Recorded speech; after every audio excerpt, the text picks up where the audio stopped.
Hello बच्चों, चलिए प्रश्न को पढ़ते हैं। निम्नलिखित में से किस अभिक्रिया में Kp तथा Kc के मान समान होंगे? आपको विकल्प दिए हुए हैं। विकल्प ए है PCl5 से प्राप्त है उत्पाद PCl3 प्लस Cl2। विकल्प बी है H2 प्लस I2 से प्राप्त है हमें 2HI।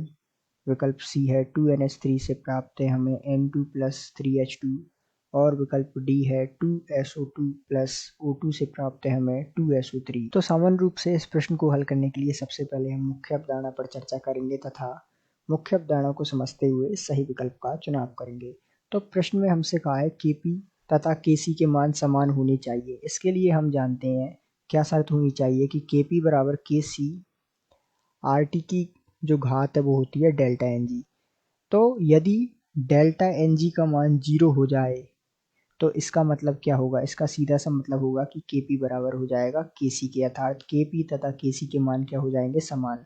तो आइए सबसे पहले हम यही चेक करते हैं कि जो ये समीकरण हमें दी हुई है इनमें किसका जो है डेल्टा Ng का मान 0 है, अर्थात इससे तात्पर्य है कि Np उत्पाद के मूल में से N जो अभिकारक है उसके मूल हम घटा देंगे।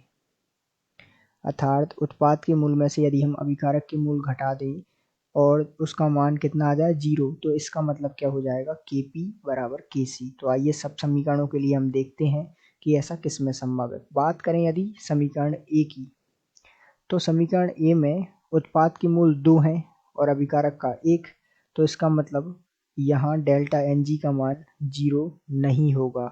इसका सीधा सा मतलब है कि यहाँ डेल्टा Ng का मान 0 नहीं होगा। अब बात करें बी की, तो बी में ध्यान दीजिएगा, ये जो है हमें बी की अभिक्रिया दी हुई है H2 प्लस I2 बराबर से प्राप्त है हमें 2HI।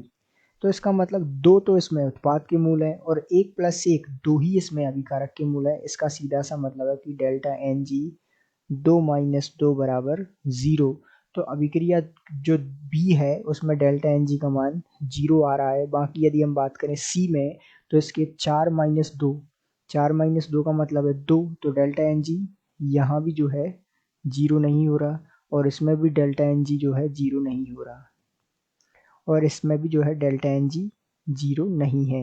तो यहाँ सीधा सा मतलब है कि विकल्प बी की जो अभिक्रिया है उसके लिए डेल्टा Ng का मान 0 है और जहाँ डेल्टा Ng का मान 0 होता है उसमें Kp बराबर Kc होता है, जो कि अभिक्रिया किसमें है? बी में।